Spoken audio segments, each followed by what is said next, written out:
우리 동경연합장로교회 2주년 먼저 축하드립니다. 축하 안 받으실래요? 사실 연합하는 게 힘들어요. 에어컨 끄세요. 그냥 덥게 땀 흘리면서 있읍시다. 괜찮죠? 교회는 더워야 된다니까. 성령의 불보다 뜨겁든지 에어컨 꺼서 덥든지 둘 중에 하나야지 추면 안 돼요. 교회는. 더우신 분들은 우통 벗으세요. 사실 한국 교회의 특징인지 몰라도 연합이라는 게 참 힘듭니다. 연합이라는 게 한국 사람은 이 합해지는 걸 잘 못합니다. 연합이 잘 안 돼요. 옛날부터 배고파게 많이 살았단 말이에요. 그래서 한국 사람 특징이 뭐냐면 배고픈 거는 참아도 배 아픈 거는 못 참는데요. 그게 한국 사람 특징이래요. 그래서 사촌이 땅을 사도 배 아프고 남 잘 되는 꼴을 못 보는 게 이게 한국 사람이래요. 그 연합이 하나 되는 게 그렇게 힘들나. 저희 한국에도 이웃에 저희 노예도 이 연합되는 교회들이 있어요. 연합되는 교회들이 있는데 무지 힘듭니다. 그 연합하신 그 목사님이 너무너무 힘든 거예요. 우리 동경연합교회처럼 그 어른이 계시던 분이 은퇴하시고 이쪽에 있던 젊은 목사님이 합해가지고 이제 교회가 연합이 돼서 이제 가는 그런 교회들도 있어요. 너무 힘들다는 거예요. 그래서 그 목사님 저랑 이제 친구예요. 저랑 친구, 뭐 학교는 후배지만 나이가 비슷해서 친구인데 그 목사님이 담임이 하는 얘기가 연합은 절대 하지 마라. 교회 연합을 한다 그러면 짐 싸들고 다니면 반대한다. 연합은 너무너무 힘들다. 이게 한국 교회의 특징이에요. 갈랐으면 잘해요. 갈랐으면 서로 경쟁을 해가지고 저 교회보단 우리가 더 잘 돼야지 해가지고 갈랐으면 경쟁을 해서 막 하는데 합해지고 나면 서로가 느긋해서 잘한대요. 그런데 동경연합장로교는 어떤지 나는 몰라요. 우리 김용수 목사님하고 난 가까운 사람인데 얘기를 잘 안 해요. 저 사람은. 나도 들으려고도 하잖아. 워낙 입이 무거운 사람이라. 그래서 이번에도 2주년이라서 왔어요. 그런데 보니까는 좋은 것 같네요. 우리 전장님도 오랜만에 뵈니까 좋고 우리 권사님의 식사들 보니까 참 좋네요. 역시 동경연합장로교는 여러분 얼굴 보니까 얼굴이 적각꿀이 흐르네요.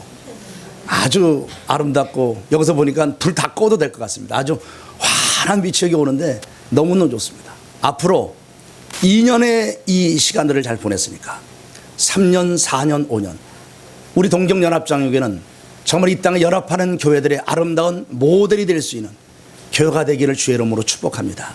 하나가 돼서 정말 하나가 돼서 하나님께서 이 땅에 하시려고 하는 일들을 위해서 나아가는 그런 교회가 된다면 얼마나 멋있습니까? 예? 제가 늘 가슴속에 두고 있는 게 뭐냐면 이 세상에서 교회가 교회답기만 하면 이 세상에 어떤 것보다도 가장 아름다운 것이 교회라는 거예요. 교회가 교회답기만 하면 이 세상에 어떤 단체보다 교회보다 더 아름다운 것은 없습니다. 교회가 최고입니다.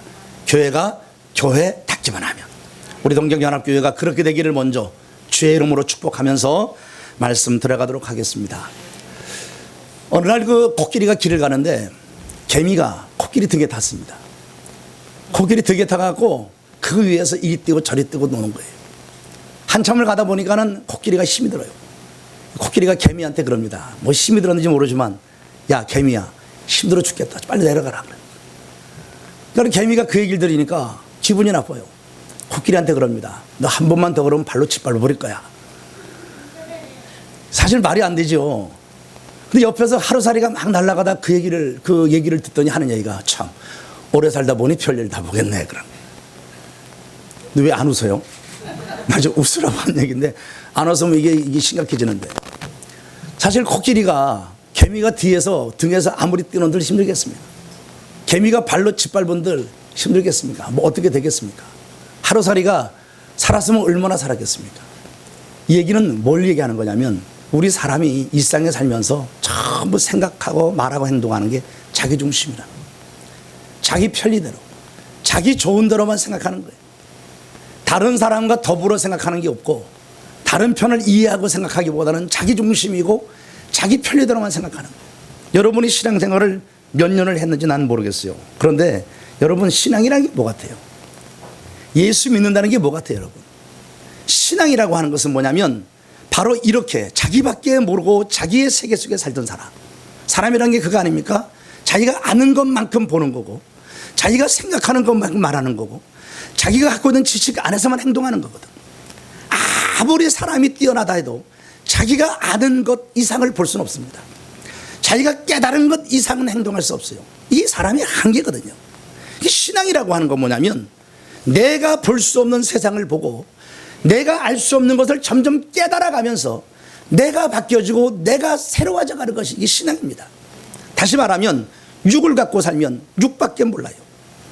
육신의 인생은 이 땅에서 수십 년을 살아도 육의 것밖에 생각 못하고 육의 것밖에 말 못해요. 육의 것밖에는 내가 요구하고 원하는 게 없습니다. 그러나 신앙이라고 하는 삶을 통하여 보이지 않는 세계에 있는 영을 보는 거예요.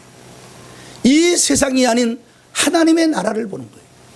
인간들만이 아닌 살아계신 하나님을 주목해 보는 거예요. 이것을 배워가는 거예요. 이것을 알아가는 거예요. 이것을 내가 깨닫는 거예요. 그리고 내가 바뀌는 거예요. 아, 이 세상이 전부가 아니구나. 육신이 전부가 아니구나. 돈이 전부가 아니구나. 이거를 깨닫는 거예요. 이것을 깨닫고 좀 더 넓은 세상, 내가 보지 못했던 저 하늘의 영광의 세계, 그 영의 세계, 하나님의 나라, 살아계신 하나님, 여기에 관심을 두고 영적인 삶과 영적인 행동과 영적인 말과 행동을 가지며 살아가면서 변화되어 가는 것이 신앙의 삶이라는 걸 알아야 돼요. 여러분, 신앙의 세월을 자랑하지 마세요. 내가 몇 년 예수 믿었다는 거 절대 중요하지 않아요. 수십 년 예수 믿어도 이 깨달음이 없는 사람은, 여기에 대해서 분명한 알림을 갖지 못한 사람은 변화되지 않습니다. 수십 년 예수 믿어도 육신밖에 모르고 이 쌍밖에 모르고 이 쌍의 물질밖에 모르는 사람은 수십 년 예수 믿어도 그것만 따라 삽니다. 아무런 의미가 없습니다. 아무리 목사가 강단에서 신령한 얘기와 성령의 얘기와 하나님의 나라 얘기를 해도 그들은 관심이 없습니다. 내가 움켜쥐고 있는 것이 전부인 줄 압니다. 내가 살아가는 것이 전부인 줄 압니다. 코끼리가 생각하는 것은 코끼리 편에서, 개미는 개미대로, 하루살은 하루살대로 그렇게 떠든 것처럼 우리는 서로 그렇게 떠들면서 시끄러운 삶, 다투고 싸우는 삶밖에 안 삽니다. 신앙이라고 하는 것은 분명히 아셔야 합니다. 깨달음이 있습니다. 신앙은 더 깊은 깨달음, 세월이 가면서 더 많은 것을 알아가고 더 깊은 것을 깨달아가며 내 삶의 변화와 나의 새로움을 가지고 하나님 앞에서 바르게 살아가는 것이 신앙입니다. 수십 년 예수 믿어도 이 깨달음이 없으면 그는 여전히 육의 사람이요, 그는 여전히 이 땅의 사람이요, 그는 그것밖에 모르는 사람인 것을 아셔야 됩니다. 오늘 야곱과 이스라엘이라는 제목 갖고 말씀을 나눌 거예요. 이 본문은 너무 잘하는 얘기인데, 야곱 한 사람인데 이스라엘이기도 합니다. 야곱이면서 이스라엘이고 이스라엘이면서 야곱이더라 이 말이에요. 근데 이 모습은 철저히 우리들의 모습이에요. 야곱은 정말 축복을 사모했던 사람, 이 세상밖에 모르던 사람이에요. 이 세상의 인생을 살려면 복을 받아야 된다. 그 복은 세상의 복, 물질의 복이었습니다. 이걸 받아야 된다고 생각했어요. 그래서 그 복을 아주 사모하고 그 복에 대한 열망을 갖습니다. 그래서 형을 속입니다. 형한테 장자권을 받죠. 팥죽 한 그릇을 가지고 말이죠, 장자권을 뺏어요. 저 장자권을 가지고 내가 아버지한테 복 받을 수 있을 거야, 그 생각을 하고 속여서 장자권을 뺏어요. 그리고 아버지를 속여서 에서처럼 꾸미고 축복을 받습니다. 결국 그 일은 자기의 집에서 쫓겨나게 됩니다. 도망쳐 나옵니다. 그리고 외삼촌 라반의 집으로 들어갑니다. 외삼촌 라반의 집에 가서 20년의 세월을 삽니다. 14년의 세월은 사랑하는 여인을 얻기 위해 삽니다. 나머지 6년은 죽을 고생하며 돈 벌기 위해 삽니다. 20년의 세월 동안 죽으라고 세상의 것을 얻기 위해서 발버둥 치며 살아서 결국은 얻습니다. 20년 동안 사랑을 얻었습니다. 자식을 얻었습니다. 물질을 얻었습니다. 세상의 부귀영화를 얻었습니다. 세상적으로 보면 성공한 사람입니다. 전혀 부족함이 없습니다. 20년 동안 잠도 못 자고 20년 동안 추우면 추운 대로, 더우면 더운 대로 자신의 몸도 돌보지 않은 채 아둥바둥 걸어서 20년의 세월 동안 다른 사람에게 보란듯이 돈을 벌었습니다. 이제는 고향으로 돌아갑니다. 금이 환영하는 겁니다. 고향으로 딱 돌아가는 그 길목에서 20년 동안 자기의 가슴 속에 떠나지 않았던 두려움이 다가옵니다. 바로 형 에서입니다. 형 에서가 400명의 군대를 끌고 들어옵니다. 이젠 죽었습니다. 이제는 에서 앞에 자기는 꼼짝 못하고 죽게 됩니다. 사람의 방법을 씁니다. 이제껏 벌었던 모든 것들을 어떻게 하냐면 예물을 만들어 그 아부를 하기 위해서 550마리라고 하는 양과 염소, 소떼를 준비합니다. 550마리의 짐승을 준비해서 형한테 보냅니다. 그것도 안 되니까 두 떼로 나눕니다. 한 떼를 먼저 보내고 한 떼가 공격을 받으면 우리는 뒤에서 다시 도망가겠다, 이 생각을 가지고 두 떼로 나눕니다. 이것도 불안합니다. 결국 어떻게 되냐면 야복강을 건너가기 전 자신의 모든 것, 20년 동안 생명을 걸어서 정말 20년 동안 발버둥 치며 악착같이 벌었던 그 모든 것들, 생명 같은 그것들을요 다 떠나보냅니다. 그 모든 것들을 20년 동안 벌었던 것들을 다 떠나보내고 야복강 이편에 서 있습니다. 가만히 생각하면 참 야비한 인간이죠. 형 에서 앞에 다 보내고 나서 에서가 저들을 죽이는 동안 나는 도망가리라 생각하는 거예요. 자기 혼자 살려고. 그래서 이 강편에 혼자 서 있는 겁니다. 참 마지막까지 야비하게 사는 거죠. 다 떠나보내고 홀로 야복강에 앉아있는 것이 오늘의 본문의 시작입니다. 여러분, 이 본문을 가만히 생각해 보십시오. 이것이 결국은 인생입니다. 야복강이라고 하는 것을 우리는 흔히 죽음이라고 하는 것을 놓고 보십시오. 내 생명 가지고 사는 동안 이 세상에서 좀 잘 살아보려고, 그래서 하나님 앞에 복을 간구하고 나름대로 이리 뛰고 저리 뛰며 수없이 벌었던 세상의 것들, 죽음이라는 것이 어느 날 내 앞에 다가올 때 아무도 우리에게는 힘이 될 것이 없습니다. 야복강에 다 떠나버리고 혼자 남은 야곱처럼 우리의 인생은 홀로 하나님 앞으로 가야 될 것이 인생임을 알아야 합니다. 목회를 하다 보면 이런 비극적인 모습들을 참 많이 봅니다. 정말 죽음을 쓸쓸히, 정말 죽음의 시간은 아무것도 자신에게 도움이 안 돼요. 사랑하는 여인도, 사랑하는 아내도, 자식도, 부모도, 친척도 아무런 힘이 되지 못합니다. 홀로 죽음을 맞아야 되고 홀로 그 길을 가야 되는 것이 인생입니다. 내가 발버둥 치며 움켜쥐고 모았던 모든 것들 다 놓고 가야만 되는 것이 인생입니다. 그것이 인생입니다. 저는 목회를 하면서 그런 분들을 많이 보는데 아직도 나는 목회를 하면서도 잊지 못하는 사람이 하나 있어요. 김집사였는데 택시기사 하던 사람, 여러분에게도 한번 얘기했을 거예요. 저는 늘 그 얘기를 해요. 지난주에도 내가 그 얘기했어요. 우리 교인들한테. 우리 교회 얘기했으니까. 내가 장례 치른 사람, 정말 그 사람은 목표가 다른 거 없어. 아들 하나 딸 하나 있었어요. 잘 살아보고 싶었어. 너무너무 잘 살아보고 싶어갖고 택시를 모는데 잠도 안 자고 모는 거예요. 주일날 예배 안 드려요. 예배 드리게 되면 예배 드리고 바로 나가버립니다. 그리고 택시 끌고 다닙니다. 돈 벌기 위해서. 그에게 11조는 사치스러운 거예요. 11조 없습니다. 감사한 거 없습니다. 악착같이 돈 벌어야 돼. 결국 그렇게 돈 벌어서 40대 후반이 됐습니다. 40대 후반에 집 3채를 샀습니다.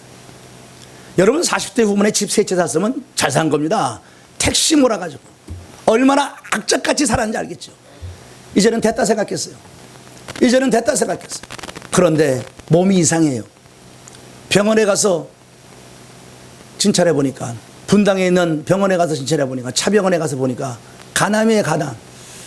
6개월밖에 못 산대. 사형 선고가 떨어졌어요. 6개월밖에 못 산대. 비극입니다. 그때부터 교회 나와서 통곡하고 옵니다. 그러나 아무 소용없어요. 자식이 있어도 아내가 있어도 아무로도 힘이 안 돼요. 결국은 병원으로 들어가서 입원했습니다. 입원하고 있다가 정말 의사가 말한 대로 6개월 만에 세상을 떠났습니다. 마지막 죽을 때 임종의 모습을 봤습니다. 마지막 병실에 갔을 때 눈물만 쭉쭉 흐릅니다. 나를 봐도 아무 말도 못합니다. 내게 그저 미안할 뿐입니다.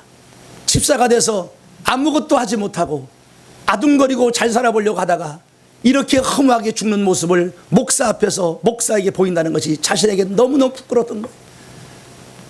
그저 나를 보고 울면서 눈물만 흘려요. 그저 말도 못한 채 두 눈을 감고 눈물만 쭉쭉 흘려요. 마지막 예배를 드리는 시간에도 그런 두 눈만 감고 눈물만 쭉쭉 흘려요.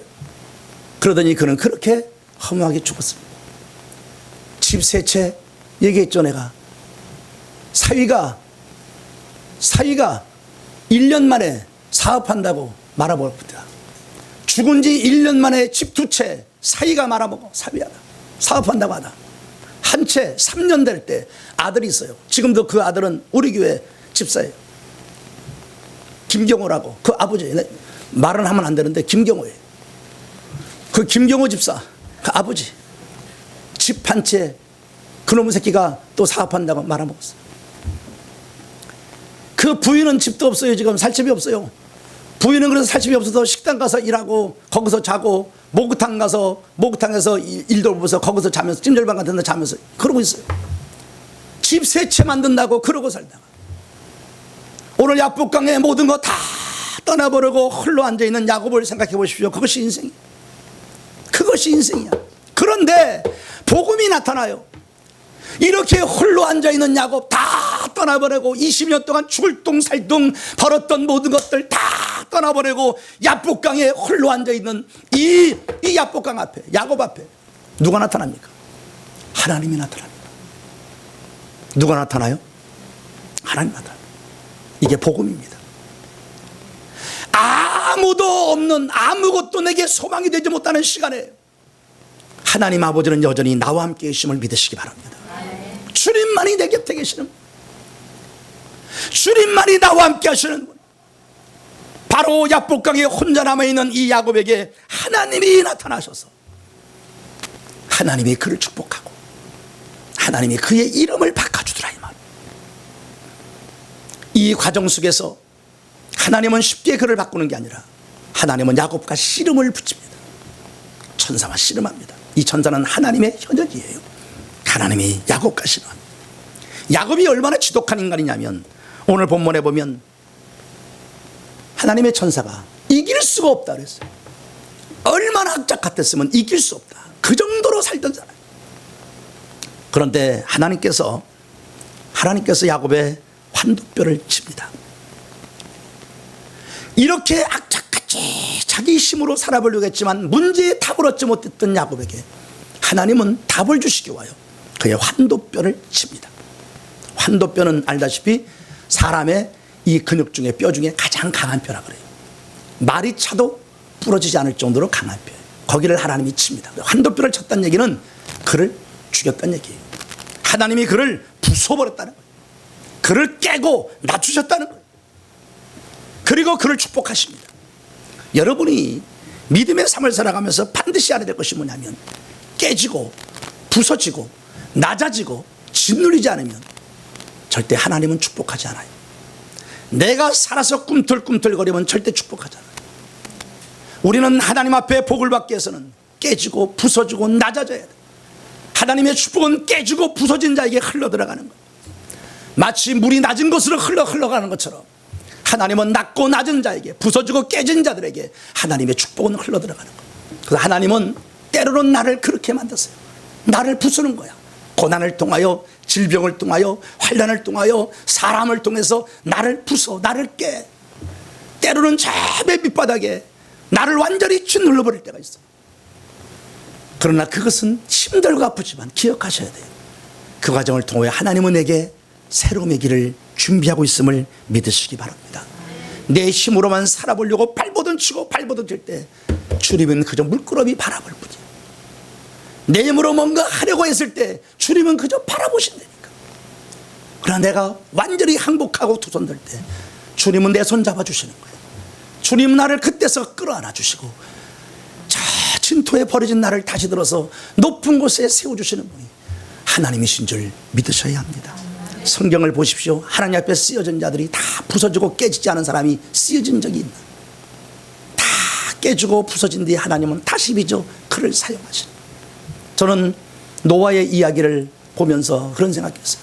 노아의 홍수가 사건이 벌어진 뒤에 하나님은 무지개를 뜨게 하시고 무지개를 통하여 언약하시고 노아를 축복하세요. 왜 무지개였을까? 왜 무지개였을까? 여러분 무지개의 그 아름다운 빛을 알죠. 왜 무지개를 두고 언약을 해가셨을까? 무지개가 뜰 때 얼마나 아름다워요. 여러분 무지개는 다른 게 아니잖아요. 다 깨지고 부서진 물 알갱이잖아요. 다 깨지고 부서진 물 알갱이들이 거기에 햇빛이 비춰질 때 거기에 무지개가 뜨는 거예요. 하나님은 왜 무지개를 통하여 당신의 사람과 언약을 맺었을까?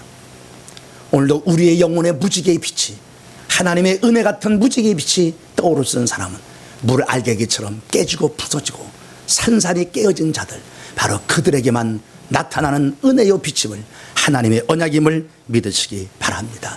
주님은 마지막 그에게 물으시는 거예요. 네 이름이 뭐냐? 몰라서 물은 거 아니죠. 자기의 입으로 내가 어떻게 살아온 존재인가를 알기를 원하시는 거예요. 네 이름이 뭐냐? 뭡니까? 야곱입니다. 야곱입니다. 발뒤꿈치를 잡고 태어난 사람, 다른 사람을 후려치며 사는 사람, 남의 것을 빼앗으며 사는 사람, 도둑놈, 사기꾼이라. 네 이름이 뭐냐? 자기 입에서 야곱입니다 하는 얘기는 20년의 세월 동안 너 어떻게 살았냐? 네가 살아온 인생이 어떤 인생이냐는 그 고백을 자기의 입으로 하기를 원하시는 거예요. 야곱입니다. 그래, 넌 그렇게 살았지. 자기의 입으로 고백해서 그를 외치는 겁니다. 주님, 난 그렇게 살았습니다. 야곱으로 살았습니다. 입으로는 끝없이 하나님을 말했습니다. 야곱은 끝없이 하나님의 축복을 말했고 하나님을 말했고 하나님을 말했어요. 입으로는. 그러나 그가 살아가는 방식은 야곱이었습니다. 이것이 오늘날 우리들이거든. 입으로는 하나님을 말하지만 살아가는 방식은 철저히 야곱이거든. 너가 이름이 뭐냐? 너 어떻게 살았냐? 네가 어떤 존재냐? 야곱입니다. 스스로가 그것을 인정할 줄 알아야 되는 거예요. 주님은 그의 이름을 바꿔줘요. 야곱아, 이제는 네가 야곱이 아니다. 네 이름을 뭐라 하리라? 이스라엘이라 하리라. 이스라엘의 뜻이 뭐예요? 하나님과 사람과 겨루 이겼다. 이 말은 하나님의 통치, 하나님의 다스림을 받다, 그 말이에요. 이제부터 너는 하나님의 통치를 받는, 하나님의 다스림을 받는 나의 자녀가 되어야 한다. 그리고 하나님이 그에게 축복을 하시는 거예요. 사랑하는 여러분, 정말 믿음의 사람이 지금도 살아계신 하나님의 복된 삶을 살길 원한다. 우리 동경연합장로교회 사랑하는 교우들이 살아계신 하나님의 이 복을 받아 하나님의 거룩한 영광 앞에 서길 원한다면 야곱으로서는 안 됩니다. 이스라엘이어야 합니다. 야곱의 인생도 언뜻 보면 성공한 것처럼 보이지만, 성공한 것처럼 보이지만 그것은 성공이 아닙니다. 그것은 떠나보내야 되는 겁니다.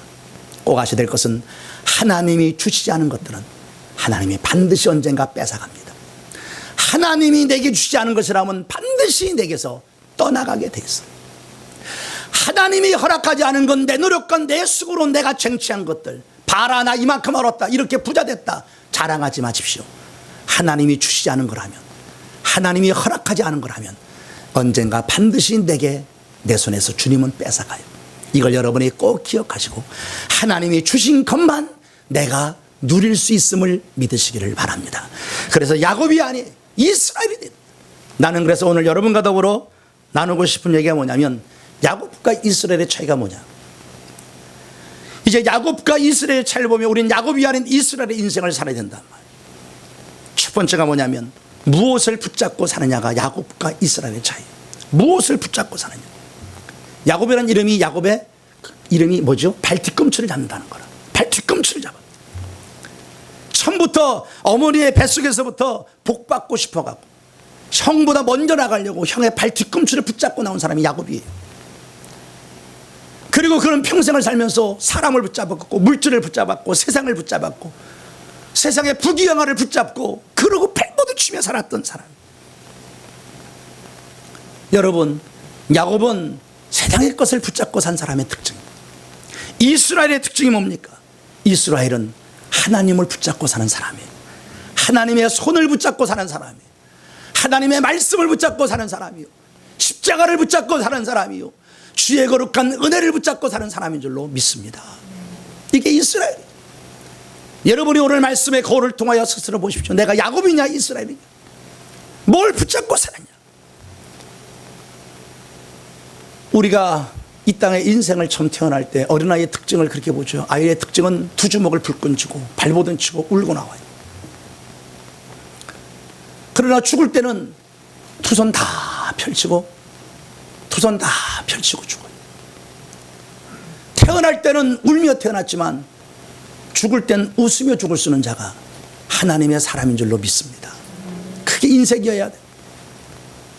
여러분이 수십 년 신앙의 삶을 살고 세월이 지나 나이가 들었다 할지라도 아직도 내 것 움켜쥐고만 살면 여러분은 여전히 어린아이입니다. 장성한 자가 아니에요. 장성한 자는 베풀 줄 알아야 돼. 나눌 줄 알아야 돼. 손을 벌리고 다른 사람에게 구워줄 줄 아는, 이것이 장성한 자예요. 야곱은 어린아이라, 이스라엘은 이제는 하나님의 은혜를 붙잡고 하나님의 은혜를 나눠주는 사람, 하나님의 축복을 받고 축복을 나눠줄 줄 아는 사람. 어린아이와 장성한 자의 특징이 또 하나가 뭐냐면, 어린아이는 지식이 없어요. 아는 게 육신밖에 몰라요. 그러나 장성한 자는 신지식, 하나님을 아는 지식이 좀 더 많아요. 이것이 바로 장성한 자예요. 여하튼 야곱과 이스라엘의 차이는 첫 번째가 무엇을 붙잡고 사느냐, 하나님을 붙잡고 사느냐, 사람을 붙잡고 사느냐, 물질을 붙잡고 사느냐, 신령한 십자가를 붙잡고 사느냐, 이 땅의 것을 붙잡고 사느냐, 하나님의 영원한 것을 붙잡고 사느냐, 이것이 야곱이냐 이스라엘이냐 차이. 야곱이 살아온 20년에 외삼촌 라반의 집에서는 세상의 것을 붙잡고 발버둥 치며 살았다.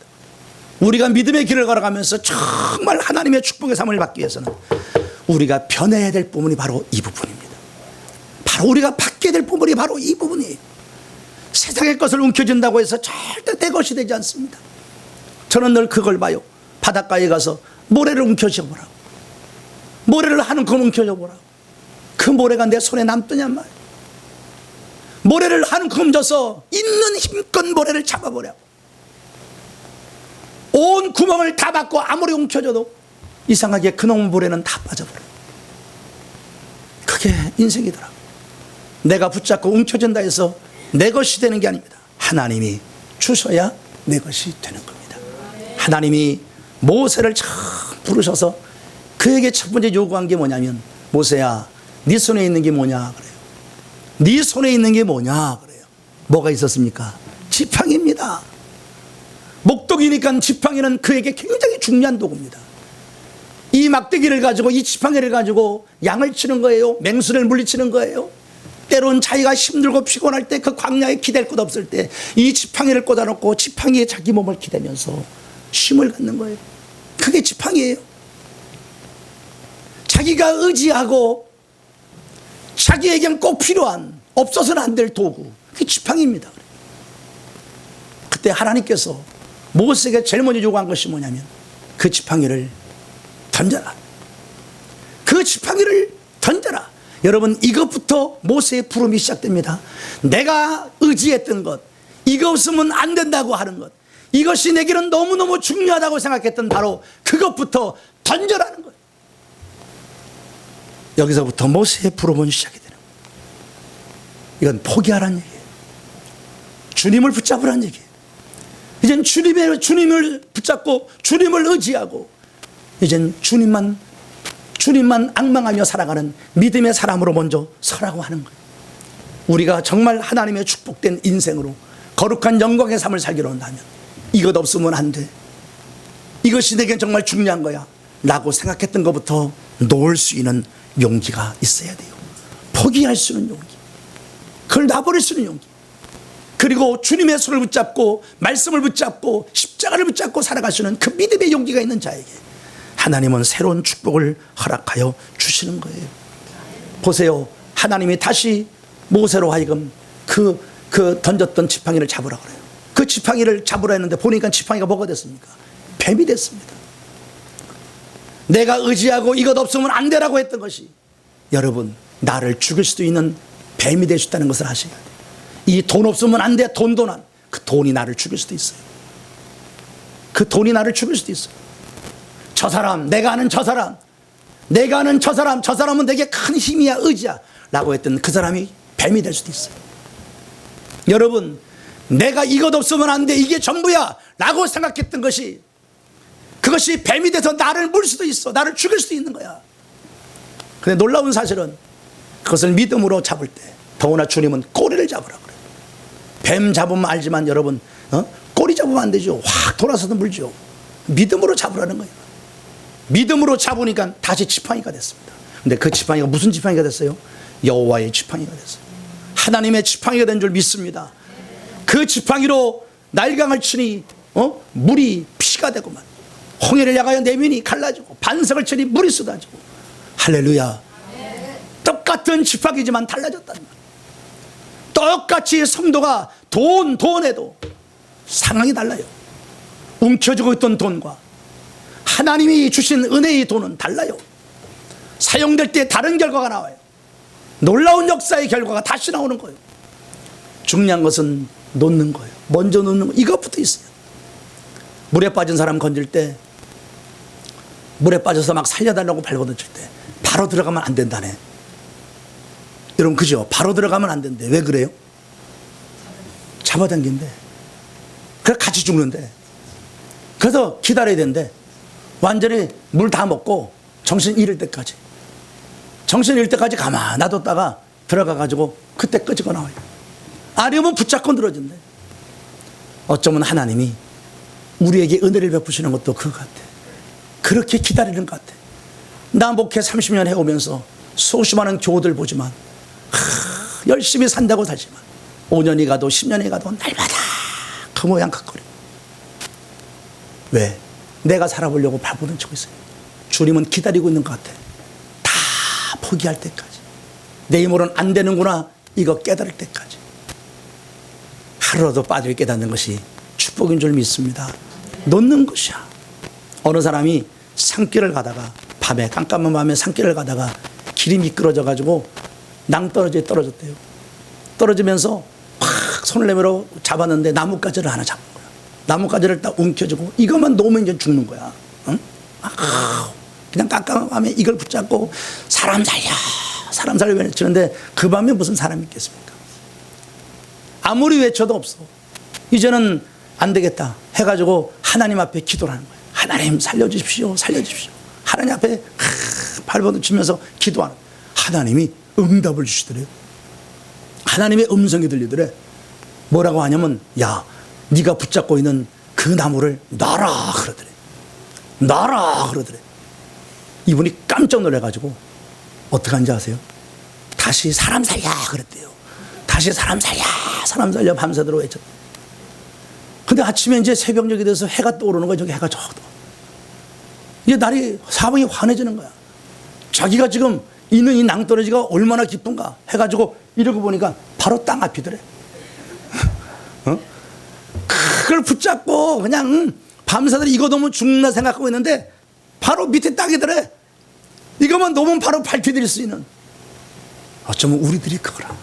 주님이 그걸 놔라 라고 했을 때 떨어져 죽어라 그 얘기가 아니고 야 이런 봐 거기 바로 땅이잖아. 우리는 하나님의 응답이 그렇게 와도 그걸 믿지 않아요. 하나님이 이렇게 말씀하셔도 이거 놓으면 죽는다고 생각해요. 여러분 야곱이냐 이스라엘이냐, 정말 야곱으로 인생을 살 거냐 이스라엘로 인생을 살 거냐는 첫 번째 내가 무엇을 붙잡고 사느냐의 문제입니다. 하나님의 말씀 붙잡고 십자가 붙잡고 주님의 손 붙잡고 살 수 있는 여러분이 되길 주의 이름으로 축복합니다. 두 번째는 이제 내가 무엇을 바라보며 사느냐. 두 번째 문제는 내가 무엇을 바라보며 사느냐. 29절에 보면 하나님께서 야곱을 축복하셨습니다. 축복하시고 나니까 30절에 보니까 축복받은 야곱이 그 땅의 이름을 뭐로 바꿉니까? 분이엘이라고 바꿉니다.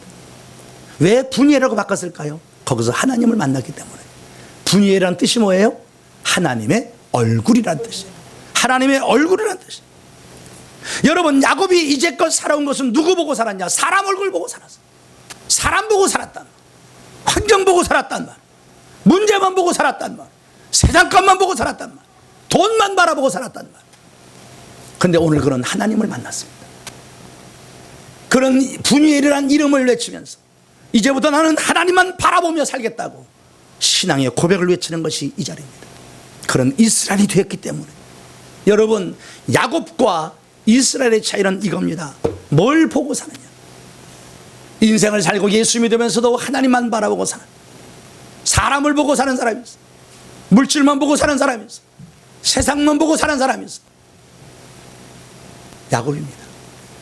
그러나 진정한 믿음의 사람, 이스라엘로 하나님의 축복의 삶을 살길 원한다면 우리는 믿음의 눈을 뜰 수 있어야 됩니다.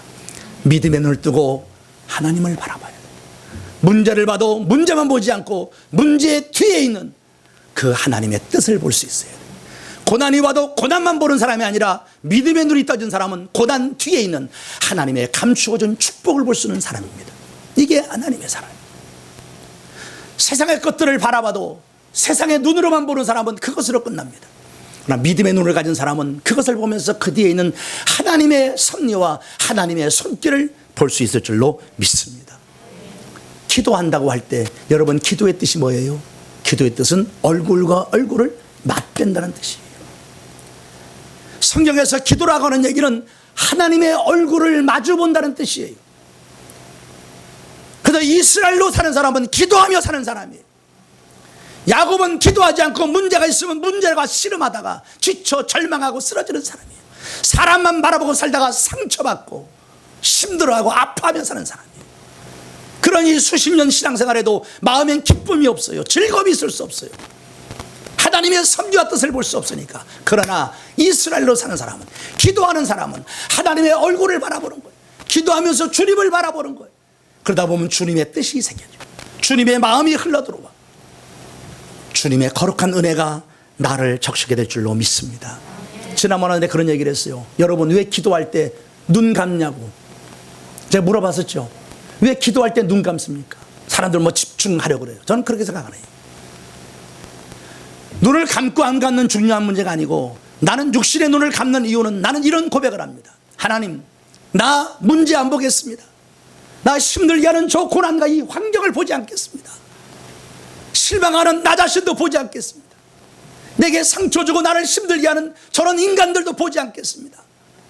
그리고 육신의 눈을 질끈 감는 거야. 감는 순간 나는 하나님 앞에서 믿음의 눈을 번쩍 뜨고 영의 눈을 번쩍 뜨고, 주님, 나는 주님만 보겠습니다. 난 주님만 바라보나이다. 그리고 부르짖어 기도하는 것이 이게 기도예요. 그래서 이스라엘로 사는 사람은 하나님을 바라보는 거예요. 기도하면서 주의 낯을 배우고, 기도하면서 주님을 바라보고, 기도하면서 지금의 현재가 아닌 하나님 은혜와 사랑 속에 벌어질 새로운 내일, 믿음으로 말미암아 내 삶이 올 그 내일에 대한 그 실제를 믿음으로 바라보며 소망과 용기를 잃지 않는 사람, 이것이 바로 이스라엘의 삶인 것을 믿으시기 바랍니다. 이사야 40장 29절부터 31절까지 보면 그런 얘기 나오죠. 하나님은 피곤한 자에게 능력을 주시고 무능한 자에게 하나님께서는 힘을 주신다. 장성이라도 넘어지고 엎어지지만, 그러나 오직 여호와를 바라보는 자는, 여호와를 앙망하는 자는 뭐라고 그랬어요? 새 힘을 얻으리니. 독수리가 날개 치며 하늘로 올라가는 것처럼 독수리의 믿음이 나오는 거예요. 걸어가도 피곤치 않고 달려가도 곤비치 않으리라. 세상 보면 피곤해, 상처받고 힘들어, 사람 보면서 속상해, 환경 보고 문제 보면 용기는 사라져, 자꾸만 절망만 나, 힘만 들어, 포기하고 싶어, 울고 싶어. 그러나 하나님을 앙망하는 자는, 주님을 앙망하는 자는 내 안에서 새 힘이 나온다, 이 말이요. 독수리가 날개 치며 올라가는 것 같은 그런 생명력 있는 신앙의 삶을 살 수 있다, 이 말이요. 그 믿음의 삶을 우리가 살아야 된다, 이 말. 시편기자는 시편 61편 62편 1절과 2절에서 그 고난 중에 그러잖아요. 나의 영혼이 잠잠히 하나님만 바라며, 나의 영혼이 잠잠히 하나님만 바라며 나의 구원이 그분에게서 나는도다. 오직 하나님만 나의 반석이요 나의 구원이시요 나의 산석이시니 내가 요동치 아니하리로다. 그래도 사람에게 흔들릴 때가 있어. 그래서 그는 자기를 향하여 외쳐 5절로 내려가면 이렇게 외칩니다. 나의 영혼아 잠잠히 하나님만 바라라. 그래도 자꾸만 눈길이 세상을 향할 때 자기를 향하여 자기가 외치는 거야. 나의 영혼아 잠잠히 하나님만 바라봐라. 이 몸부림을 가지고 주만 보면서 주님이 주시는 힘과 능력과 주님이 주시는 거룩한 은혜를 가지고 진정한 축복과 승리의 삶을 살아가는 이스라엘의 인생이 여러분이 되어지기를 주의 이름으로 축복합니다. 아멘. 이 분이엘을 지날 때 해가 다 돋았더라. 31절에 나와. 얼마나 멋있습니까? 네. 이제는 나는 하나님의 얼굴만 바라보며 살겠습니다. 그 땅의 이름을 분이엘이라고 했을 때, 그때 저 분이엘 저쪽에서 해가 쫙 떠오릅니다. 세상만 보고 문제만 보고 사람만 보고 환경만 보고 자기만 보고 그러고 살면서 힘들고 피곤하고 지치고 속상하고 상처받고 교회 다니니 안 다니니 일을 하니 안 하니 가니 안 가니 그 속에서만 살아가던 우리에게 하나님만 바라보며 살기를 결심하고 이스라엘로 인생을 살아갈 때 우리의 인생의 어둠은 떠나가고 하나님이 주는 아름다운 축복의 광채가 내 인생을 비추게 될 줄로 믿습니다.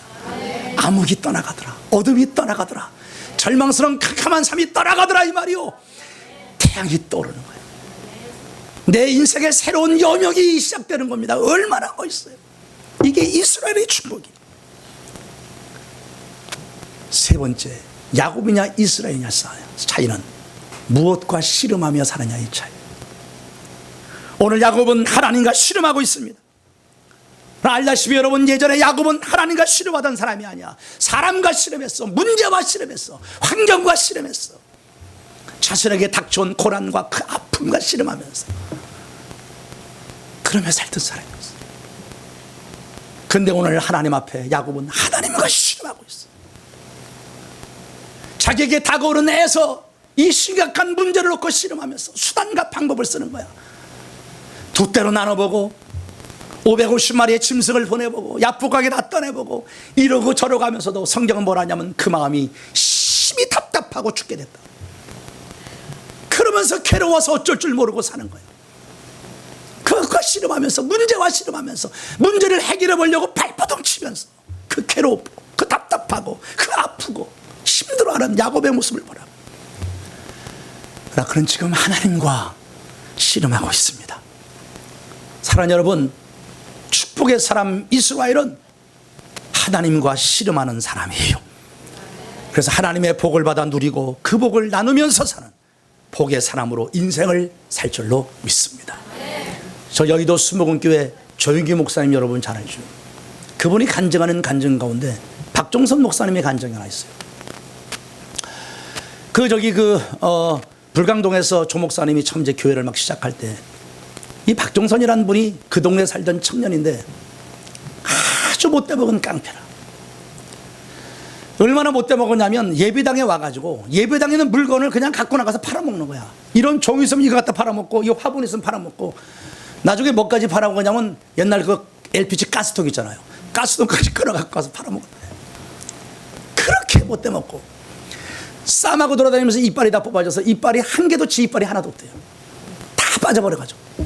그렇게 하던 개망나니가 박종선 목사. 여러분 아마 박종선 목사 교회 다니신 분도 있을지 모르겠어요. 의정부에서 그 교회를 해가지고 그쪽 교단에서 아주 큰 목사님이 됐죠.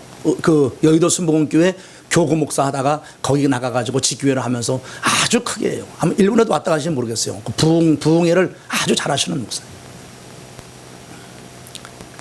어느 날 토요일 날인데 조 목사님이 설교 준비하시려고 방에 있는데 애들이 주일학교 애들이 토요일 날 모임이 있어가지고 온 거예요. 그러면 큰 교회 가니까 뭐 5살 먹은 유치원 애부터 6살, 7살, 10살 먹은 애들까지 막 몇십 명 애들이 몰려온 거예요. 와가지고 이제 토요일 날 준비를 하고 주일 준비를 하고 지들끼리 모임을 가졌대요.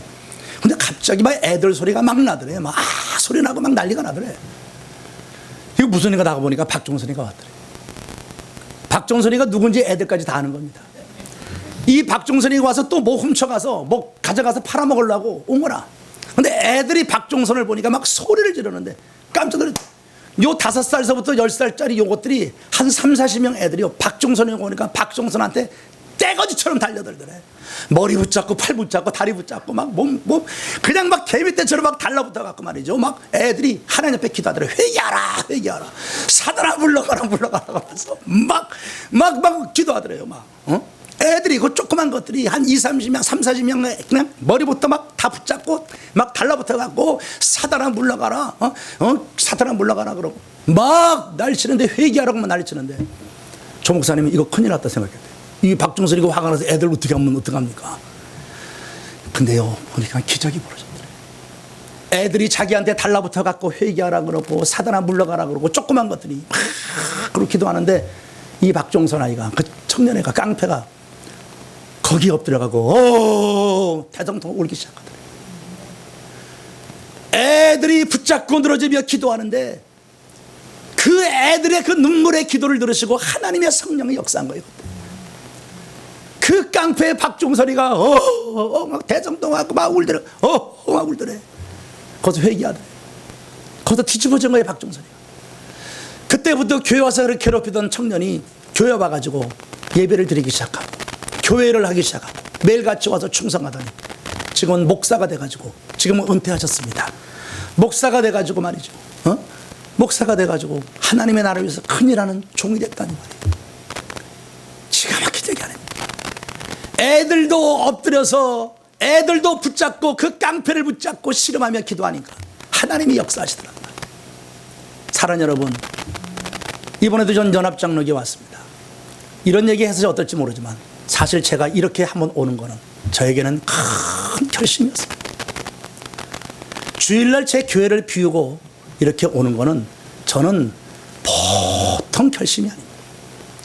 김 목사님이 저에게 얘기를 한 뒤에 저는 나중에 날짜는 얘기를 할게. 3주간을 말씀하시더라고. 하나 선택하시라고. 제 일정을 사실은 내일부터 일정을 딱 잡아놓고 있었어요. 그런데 제 마음이 2주년이라는데 한번 주일 가서 예배 좀 들어봐야 되겠다. 한번 생각을 하고 며칠을 갈등했어요. 사무실에다가도 내가 가야 될지 안 가야 될지 아직 모르겠다. 그러니 하여튼 준비만 하고 있어라. 그러면서 결정 안 했어요. 비행기표도 사놓지도 않고 그다음 일주일인가 일주일 좀 열흘 정도 남겨놓고 비행기 예매를 하고 결심을 하고 왔습니다. 그래서 금요일 저녁부터 와서 제가 집회를 했습니다. 어제 그런 얘기를 했지만 사실 전도사님, 목사님 빼놓고 우리 동경연합교회 교인은 3명이 와 있었습니다. 저는 거의 매주마다 전국으로 집회를 다니는 부흥강사입니다. 내 자랑처럼 얘기를 했지만 사실 제 나름대로 한국에서 열심히 주의 복음을 위해서 이리 뛰고 저리 뛰고 하는 사람입니다. 몇 명이 모였다는 것이 난 중요하지 않습니다. 그러나 3명이 모였다는 것은 저에게는 큰 낙심이었습니다. 굉장히 큰 낙심이었고 저에게는 마음속에 굉장히 실망을 가져왔습니다. 왜 내가 이런 얘기를 하느냐. 우리 동경연합교회가 3명이었다면 아니 5명이었다면 저는 3명이 모이든 1명이 모이든 2명이 모이든 저는 생명겁니다. 저는 첫날 금요일날부터 제가 금요일날부터 와서 소리를 얼마나 지르고 했는지 가만 생각하니까 부끄럽다고 나 혼자 지랄하고 방방 떴구나. 얼마나 소리를 질렀는지 몰라요. 그리고 첫날부터 제가 안수기도 했어요. 첫날부터 내 팔이 아프도록 눌러대면서 난 부흥회 다니면서 안수기도 안 합니다. 해달라고 간곡하게 원하는 교회가 있으면 머리에 손 넣는 시간은 30초밖에 안 됩니다. 딱딱 대고 그냥 갑니다. 왜냐하면 그렇게밖에 안수를 할 수 없으니까 힘들어서 집회를 그 다음 집회를 연결을 못 시켰기 때문에 그렇게 갑니다. 저는 안수기도 받으신 분 알지만 안수기도 5분 이상씩 했습니다. 붙잡고 그날 첫날 5분 이상씩 손을 놓고 이렇게 됐습니다. 내 나름대로. 내가 왜 이 얘기를 하느냐. 저는 동경연합 장로교를 사랑합니다.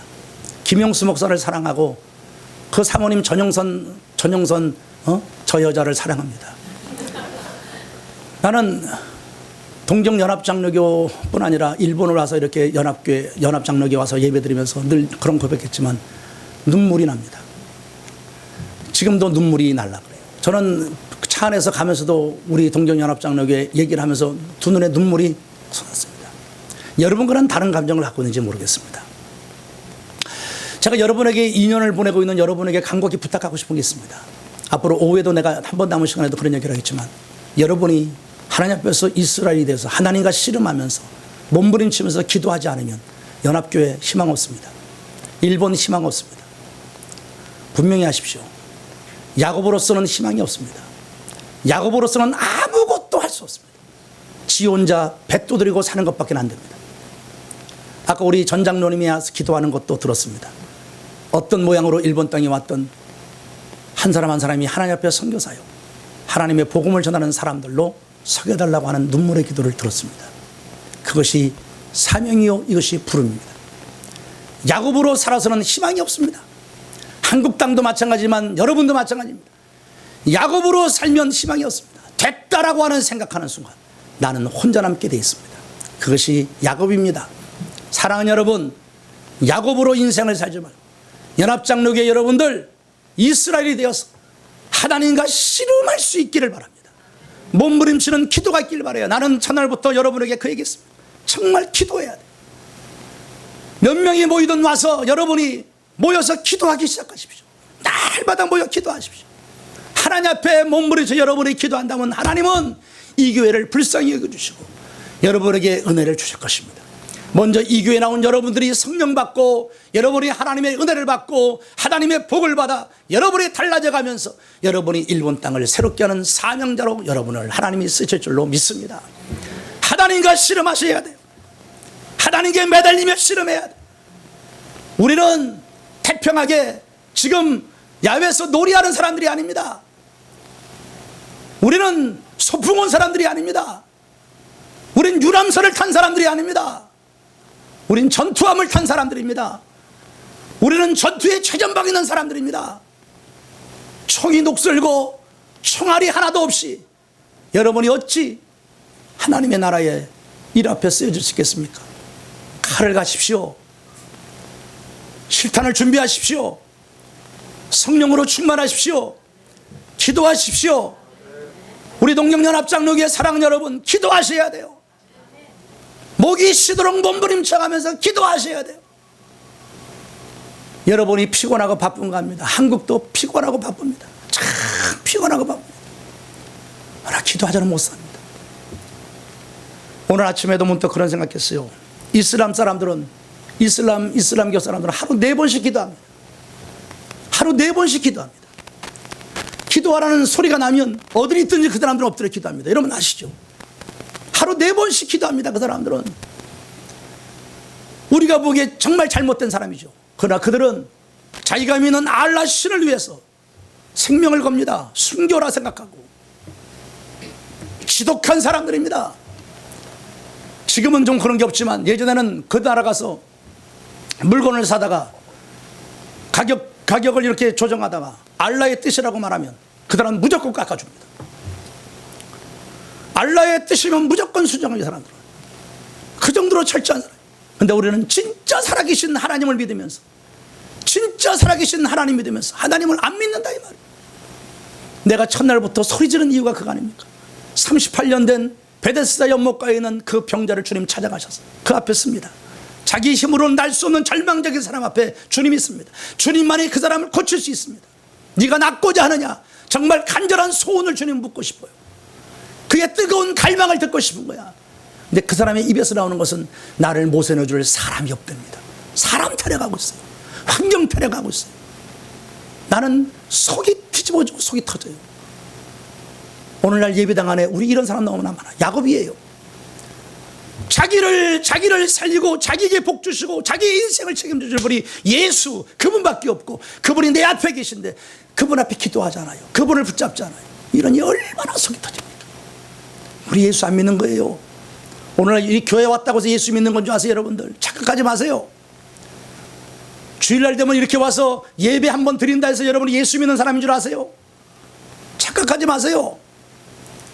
예수 안 믿는 거예요. 내 생각에 예수가 있습니까? 내 두 손에 예수가 있습니까? 내 가슴에 예수가 있습니까? 우리 예수 안 믿는 거예요. 종교의 건 종교.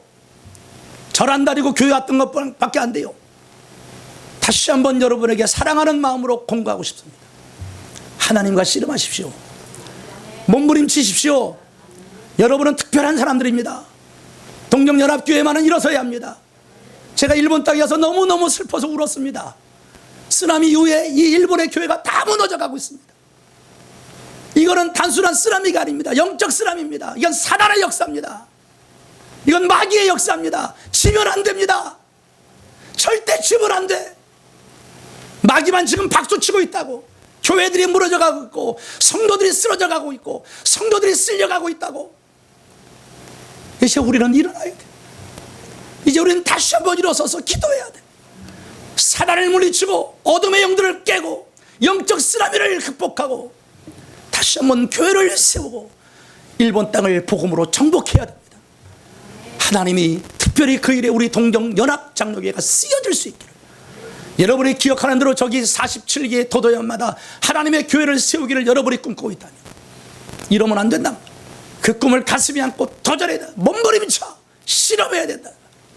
문제 많습니까? 괴로운 일 많지요. 힘든 일 많지요. 저를 보십시오. 야곱에게 있어서 가장 큰 문제가 뭡니까? 애섭니다. 애섭니다. 그러나 야곱이 변하여 이스라엘이 되었을 때 에서가 문제가 됐습니까? 문제가 더 이상 되지 않습니다. 에서는 도리어 그에게 축복의 도구가 됩니다. 에서가 야곱을 죽이려고 데려왔던 군병 400명은 도리어 야곱을 호위하는 호위병으로 뒤바뀌어 버립니다. 문제가 축복이 되어버렸습니다. 에서가 문제가 더 이상 되지 않고 도리어 에서는 야곱의 축복이 되어버렸습니다.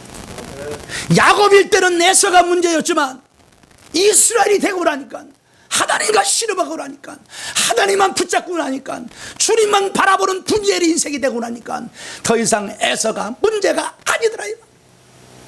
여러분, 문제와 씨름하지 마세요. 지금 여러분 힘들게 하는 것, 여러분 가정 힘들게 하고, 여러분의 인생을 힘들게 하고, 여러분의 교회를 힘들게 하는 그 문제 때문에 씨름하지 마세요. 그것 때문에 힘들어하지 마세요. 그것 때문에 걱정하지 마세요. 내가 이스라엘로 변하기만 되면 됩니다. 내가 바뀌어지면 되는 거야. 내가 더 이상 야곱이 아니라 이스라엘로 내가 변화야 되면 더 이상 나의 문제는 문제가 되어지지 않는 거란 말이야. 하나님은 나를 이스라엘로 바꾸기 위해서 지금도 나의 환도뼈를 치고 계시다고. 그 환도뼈는 다 다르겠지. 근데 바보 같은 사람들은 그 환도뼈를 칠 때 아프다고만 해, 힘들다고만 해. 그러나 지혜로운 하나님의 사람은 환도뼈를 칠 때 그것을 통하여 하나님 앞에 엎드려 깨지고 부서져 가고 회개하면서 하나님의 사람 이스라엘로 바뀌어져 갈 줄로 믿습니다. 이스라엘, 하나님과 겨루이겠다. 이 씨름했다는 얘기는 하나님을 이기려고 하는 건 아니에요. 이것은 하나님 앞에서 기도하며 자기가 깨지고 부서지는 걸 얘기하는 거예요. 내가 하나님 앞에서 항복하면 하나님이 져주십니다. 내가 하나님 앞에 항복하면 하나님이 져주시는 거야. 하나님밖에 없어요 라고 외치고 하나님 앞에 몸부림치면 하나님이 져주시더라 이 말이야. 그게 이스라엘이에요. 이스라엘은 하나님과 및 사람과 겨루겠다. 여러분, 하나님 앞에서 승리한 사람, 즉 하나님이 져주고 이렇게 이스라엘이 된 사람은 세상에 무서울 게 없어서, 사람도 무섭지 않고 문제도 무섭지 않고 환경도 무섭지 않고 더 이상 우리를 이길 자가 없을 줄로 믿습니다. 이렇게 하나님을 이긴 자가 세상에 그 누가 그를 이기겠습니까? 그렇지 않습니까? 더 이상 세상에서 이스라엘이 되면 무서울 게 없는 거야. 두려울 게 없는 거야. 내게 두려움 대상은 하나님뿐인 줄로 믿습니다. 말씀을 마칩니다. 내 사랑하는 우리 동경연합장로교회 여러분, 존경하는 여러분, 나는 여러분을 바라보면서 왜 존경한다는 얘기를 했냐면, 하나님은 여러분을 통해서 위대한 일을 꿈꾸고 있기 때문입니다. 야곱으로서는 안 됩니다. 이스라엘이 돼야 합니다. 이스라엘과 야곱의 차이는 뭡니까? 무엇을 붙잡고 있느냐. 여전히 내가 세상의 것을 붙잡고 이거 없으면 안 되라고 살면, 포기할 것을 포기하지 못하고 놓을 것을 놓지 못하고 산다면 안 됩니다.